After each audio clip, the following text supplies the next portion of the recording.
All right, so we're going to start the last section in this unit on page 39, which means that we're going to have another partner quiz coming up after this one on 1.3 and 1.4. Yeah? I just have a question. On like the page 40, it says example 2 and example 3. Is that part of the homework or is... On page 40. Oh, that's the... backwards. Oh, sorry. Okay, never mind. I was Is it okay? Page 40 is in front of page 39. I thought I was missing. Did I hole punch it wrong? Yeah. I'm sorry. It's not no, sorry. No, we were just hoping that. I didn't Okay. Yeah, if you guys need a hole punch it. That's my bad. Maybe the copier messed up or something. All right, so last section in the unit, partner quiz coming up maybe next week on 1.3 and 1.4. So that was arc length and then this logistics equation section that we're going to cover. This might take us a few days, maybe 3 days to go over, whereas the other ones have been fairly quick. If you've noticed, we're going to take our time on this one a little bit more. So partner quiz coming up, and then after that we're going to have our first unit tests, review day, all that good stuff. Okay, so just anticipate those coming up in the future. Review. I'm going to give you, remember last year I gave you guys those practice tests type thing? I'm going to give you those again, and just I'm going to pick out problems and you try those. Okay? Did I give you those yet? Those practice exams? At the beginning of the year? So you might already have them. Okay. If I didn't, let me know, and I'll print out more. Okay? All right, so logistic equations. Maybe you've dealt with these before in your science classes. Have we heard of them before? Maybe. Does a graph like this look familiar at all? It's like a bell curve. The first half of a bell curve. Yeah. Yes. Oh, you know it, maximum capacity. Oh, this is great. Great. Okay, so we have heard of it. So typically in math courses, we cover exponential functions like exponential growth or decay to model population. But if an exponential growth function looks like that, okay, and that's supposed to model population, does it make sense that the population is going to increase forever? We're eventually going to run out of room, right? So there is some capacity, like Caitlin said, that is our maximum or our limit, okay, the most we can go. And this is where a logistic function is born. So a logistic function kind of starts out like an exponential, okay, it grows fairly quickly, but eventually it's going to reach a capacity, okay, because population or whatever you're trying to model has some limit to it, okay? So that makes sense if you think about population or some other aspect. So let's see. We already mentioned carrying capacity. That's awesome. So what we're going to do is take a look at the relationship between the growth of some type of population. In this case, I think we were looking at a rumor. Okay, we'll look at that example. But there is going to be some limit to whatever you are analyzing. Okay, you can only get so far. So in terms of a mathematical representation of this, the growth rate is proportional to the current value, like the current population you have, but also how far the current value is from that capacity, okay, the most that it would ever be. We're going to come back to that bolded statement in a second. Do we know what proportional means, that word? It's kind of a big word there. Proportional.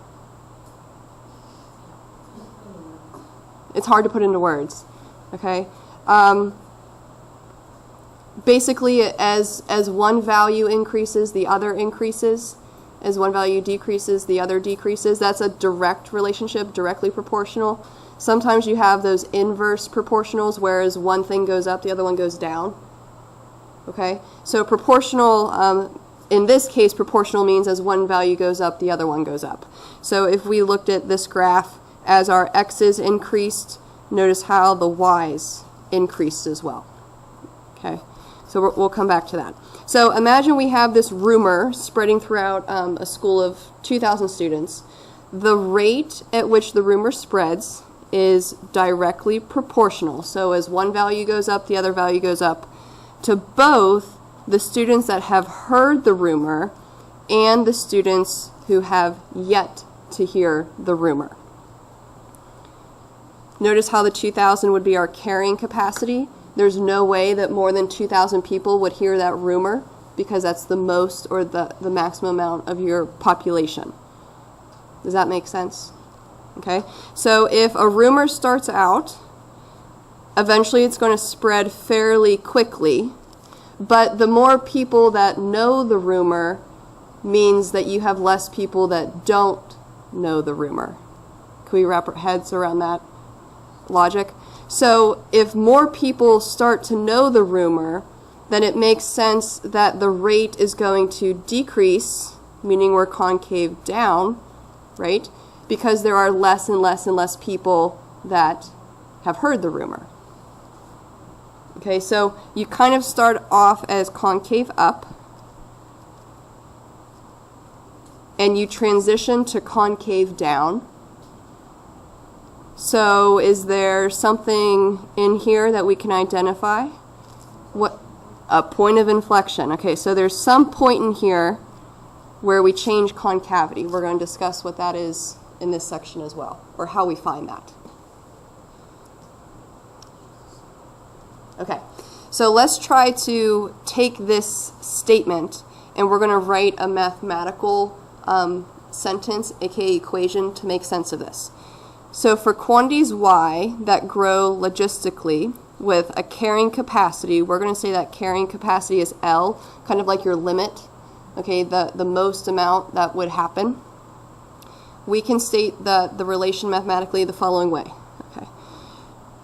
So let's go back up here. The growth rate, if you're talking about a rate, you're talking about a what? A rate, a change is a derivative. Okay, so dy, we're going to say over dt, this is with respect to time. Okay, as time goes on, how does the number of people that know the rumor change? As time goes on, how does the population change? So the rate, the growth rate, is not only proportional to the current value, but also how far the current value is from the carrying capacity. So this word proportional means that you are kind of multiplying some constant. I know sometimes it's represented as the letter C. In this case, we'll use a K. So we're proportional to the current value. Notice how based off the graph, the value or number of students is represented by the y-axis because your x-axis is time. So if we're talking about the current value, we're talking about a y value. But also how far the current value is from the carrying capacity. So not only are we multiplying that constant of proportionality by y, but we also are multiplying this other value. How can we represent mathematically how far the current value is from the carrying capacity? The current value is y, and that carrying capacity is L. Yeah? L minus y. So the growth rate is proportional, you're multiplying some constant value k, to the current value and how far the current value is from that carrying capacity. Mathematically speaking, we have that derivative or differential equation. Okay? If I asked you to solve that differential equation, we would have to separate the variables, right? Get y's on one side, in this case t's on the other. Remember doing that, separating the variables? Okay. In order to do that though, we're going to have to discuss a new integration technique.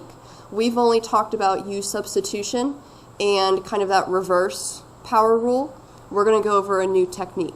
And we're briefly going to go over it here, but we're going to spend, we're going to spend more time on it in the next unit. Okay, so this is just kind of an intro. So we're going to take our time. Okay, this new technique is called partial fractions, and you'll see why kind of in a second. But before we actually get to the integration part, let's maybe review how fractions work. Okay, so if I gave you these two fractions and I asked you to simplify by finding a common denominator, how would you go about doing that? How can we get the denominators to be exactly the same? Go, Caitlin. 2x minus 1 times x minus 3 for dividing and multiplying. Okay. So we're going to have to multiply this denominator on the other side, which means we'll have to multiply the 2x minus 1 for the other fraction. Okay. Let's go ahead and do that. So x minus 3 times 5, we can distribute that 5 through. If you wanted to do x minus 3 times 2x minus 1, you'd have to go through a FOIL process. Maybe we'll just leave those separated, but still show the multiplication.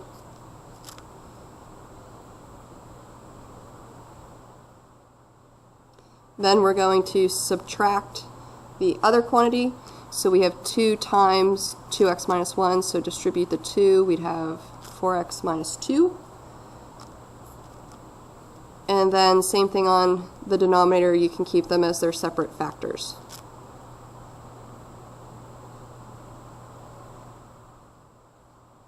So now that we have a common denominator, how do you subtract fractions?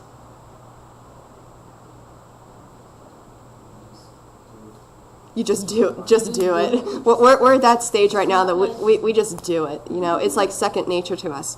I wanted to bring this one up though, just be careful because you are subtracting. You are subtracting both of these terms in the other fraction. So you can't just say 15x minus 15 minus 4x minus 2. Okay, you don't just simply put in a minus sign and you're good to go. Okay, you have to distribute that minus to both terms. So 5x minus 4x would be 1x, and then negative 15 minus a negative 2 changes it to a plus, so this would actually be a minus 13. Notice how if you didn't do that, you'd have negative 15 minus 2, which would give you a negative 17, so you'd be slightly off. Okay. So this is all over the common denominator, and we're good to go. Okay? So in terms of this idea of partial fractions, what we're going to start to see on the next page is what if we wanted to take the integral of this resulting fraction? Okay, so we're going to start with this. And partial fractions is the process of taking this fraction and breaking it up into the individual ones that it originally started as. So you're used to having two fractions and combining them into one by either like adding and subtracting, multiplying or dividing, right? Partial fractions is the other way. You start with the resulting fraction and figure out what you had before. So there's a difference. Can we see that? All right. So this is where we're going to take a look at example 2. So this is actually the same fraction we just did. If you were to do the FOIL distribution process in the denominator, you would get 2x squared minus 7x plus 3. Okay? So what we got to figure out is if we were to break it up, what did we start with? And we already know what we started with. Okay? We should get these two fractions as our partial fractions, but we're going to see how we can actually figure that out. Okay, so the first thing I want you to do is try to factor the denominator. That way we can figure out the individual denominators that we had in each fraction.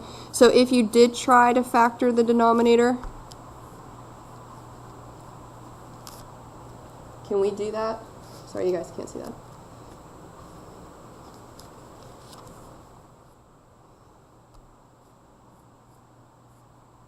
So we'd have 2x minus 1 and then x minus 3.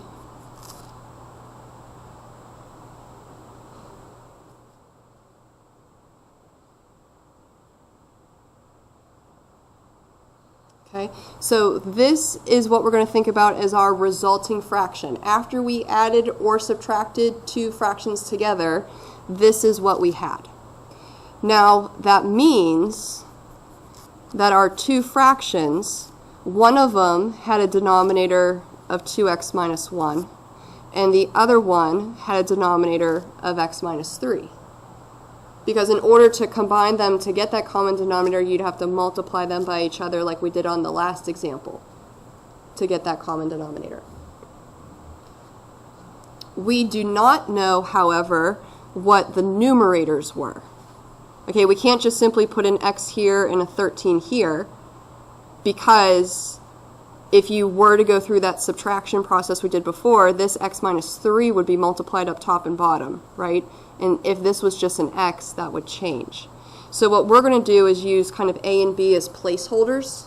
We know what the denominators should be, but we don't know the numerators. And for right now, we don't really know if we were adding or subtracting, so let's just put a plus. It might change to a minus if the b value is negative, okay, but for right now, we'll just do a plus. So just to recap, we factored the denominator, and if this is a resulting fraction, okay, the answer you get, then the individual fractions you started with had those denominators, or the factors individually, but we don't know the numerators. Okay? So let's think about this. If you were to actually add these fractions together, wouldn't you take x minus 3 on top and bottom here multiplied? And you would take 2x minus 1 on top and bottom here and multiply? So if I did that, I would have an a times x minus 3, because I'm multiplying x minus 3 on top and bottom. And then I would have a b times a 2x minus 1, because I got to multiply that on top and bottom. The common denominator would be the 2x minus 1 and the x minus 3.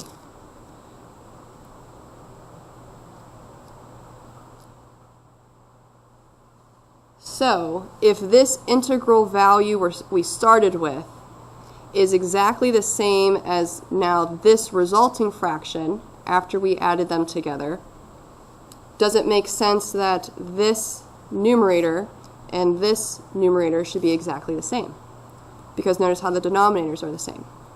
So what we're going to do, kind of similar to the quiz problem we did, okay, we're going to set this numerator equal to this one.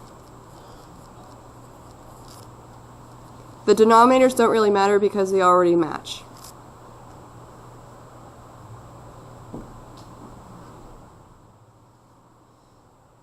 We doing okay so far? It's fraction work, so I know it can get a little tricky. Okay, so our goal, okay, let's not lose sight of that. We're trying to integrate this fraction, which essentially means we could integrate the individual partial fractions. Okay, I don't know about you, but instead of integrating this ugly thing, I think doing a simpler fraction 2 times would be better. So that's why we're going to break it up. In order to integrate this, though, we have to figure out what is A, what is B, and that's when we're going to use this equation to help us out. So in order to figure out A and B, we're going to be a little tricky.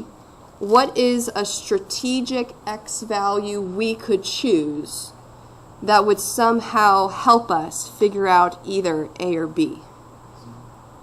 0? Why 0?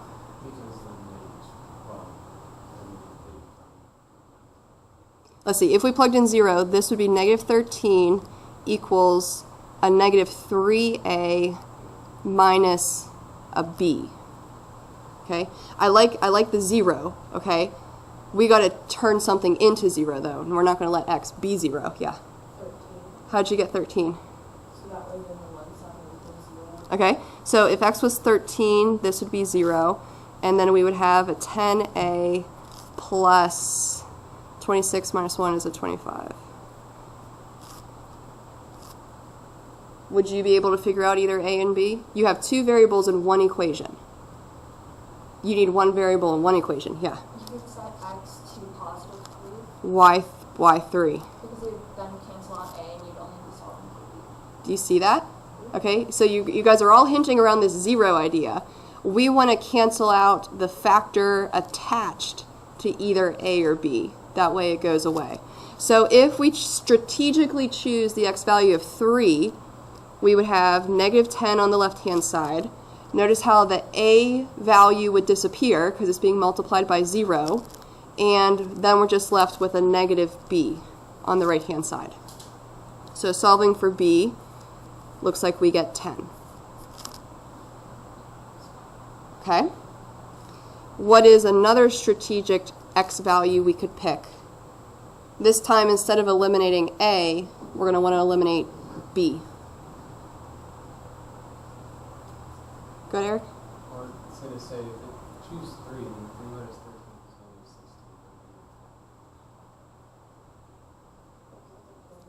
16. 3 minus 13. Oh wait, this should be, sorry. Are you saying the negative 10 is off? Yeah. I think, I'm sorry, 10 because this should be a 5b, right? If we plug in 3 there, Yeah. 2 times 3 minus 1 is 5. I was doing the 0 thing that you guys were doing. I was plugging in 0 there and I got negative b. Are we okay with the negative 10 though, Eric? 3 minus 13? Okay. So b is negative 2. My bad.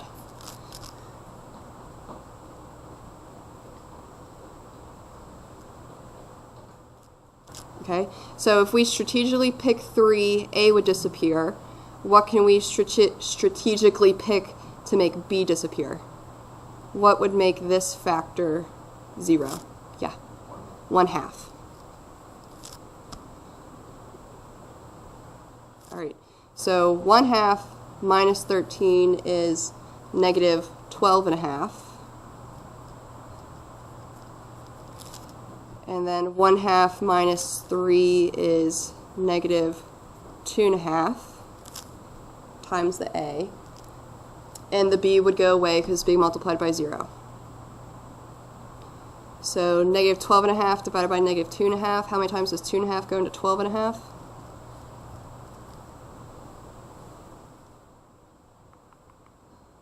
I think it's 5.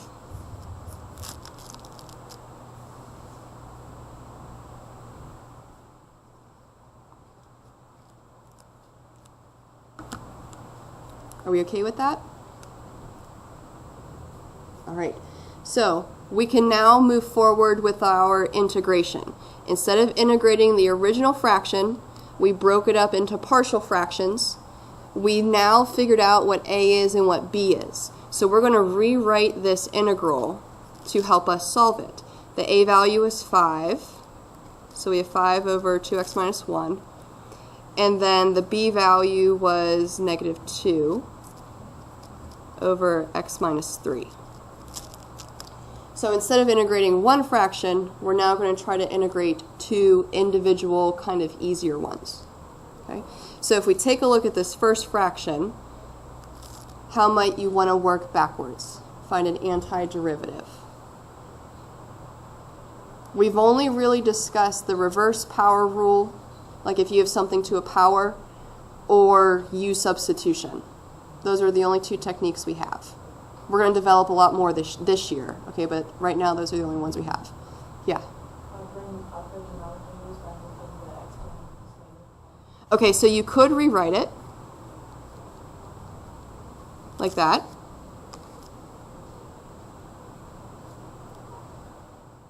So you could turn it into that reverse power rule, but how does the reverse power rule work? Don't you add 1 to the power, which would be 0, and then you divide it by the coefficient? 5 divided by 0? That's undefined, right? So reverse power really isn't working here for us. Or this is kind of a special antiderivative that we have to know. Let's try u substitution. Okay, what might you want to let u be? Which part of a fraction kind of represents the inside?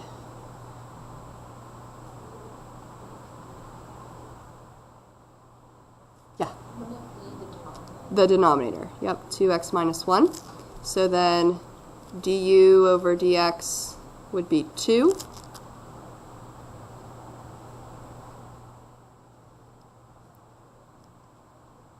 So if we were to rewrite this integral, we would have 5 over u, and then you could think about, since we're doing this integral by itself, there's a dx on that integral.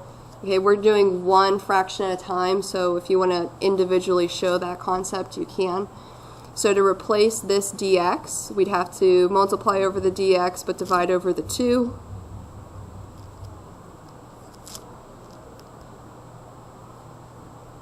So it looks like we have the integral of 5 over 2u du.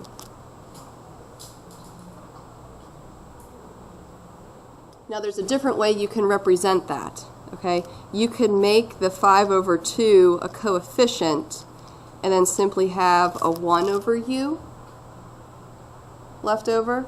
Writing it like that might make this antiderivative a little bit more obvious, or at least I hope so. Because if the 5 over 2 is a coefficient, you can keep that. And what's the antiderivative of 1 over u? Or 1 over x? Yeah. The natural log. Yep. So we have 5 halves as the coefficient, natural log of u, but we said u was 2x minus 1.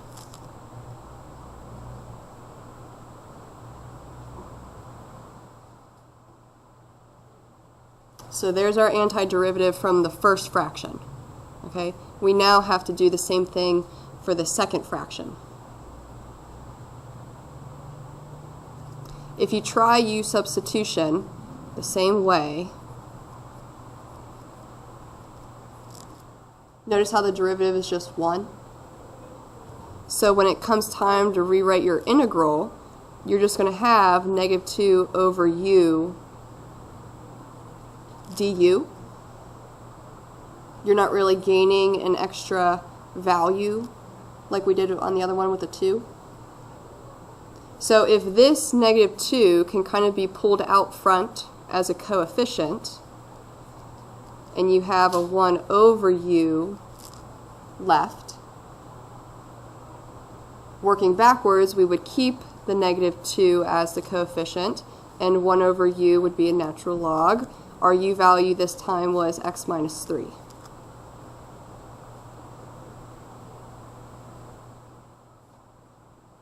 Do we need a plus c for this one?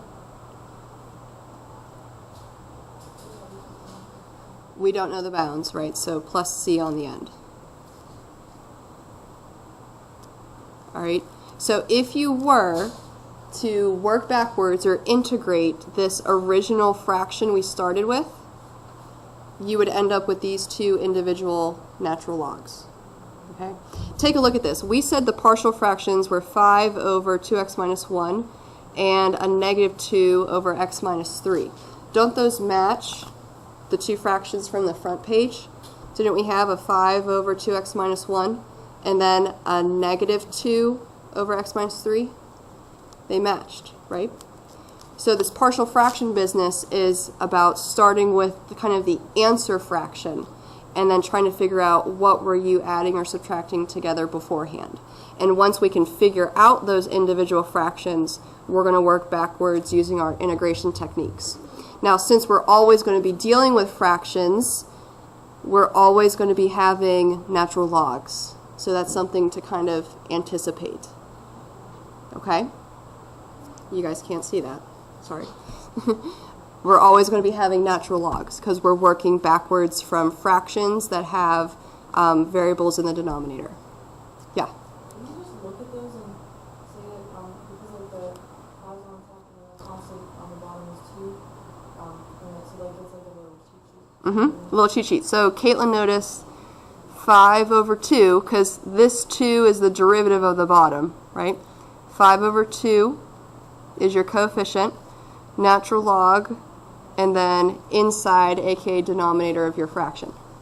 Same thing going on here, right? Negative 2 over 1, your coefficient, natural log, inside portion. Is that going to work for everyone again? I think so. And as we go through some of the other ones, we'll make sure it does for your little cheat sheet. Okay?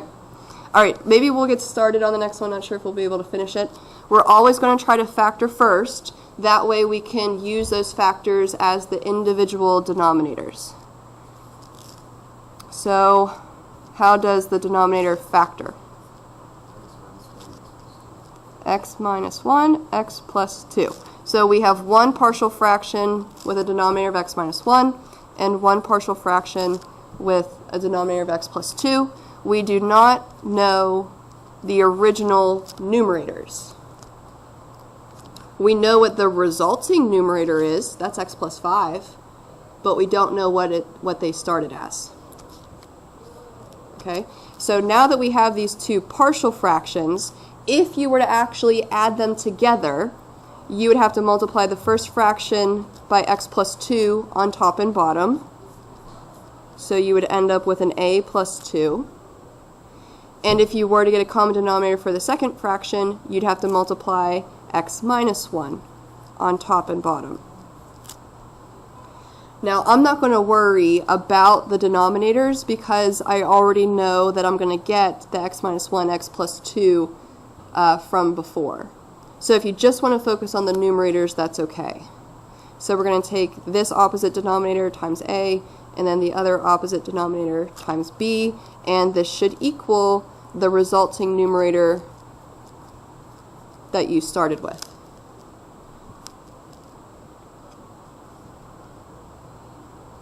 So strategic x value.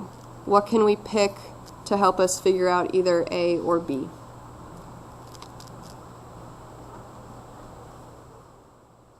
Yeah. 1. Okay, so if x is 1, we have 6 on the left-hand side, a 3a, and then the b would cancel out. So it looks like a is 2. Another strategic x value. Yeah. -2. So we'd have 3 equals, a would go away, and then we have a -3b. So b is -1.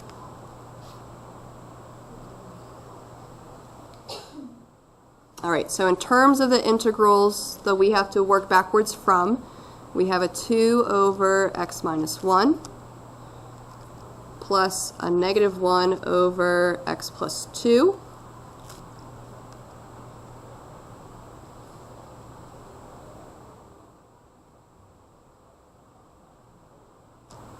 Caitlin, your cheat sheet's going to work here too. So this would be 2 natural log x minus 1. And then -1, if you don't want to write the 1, that's okay. So technically minus natural log of x plus 2 plus c.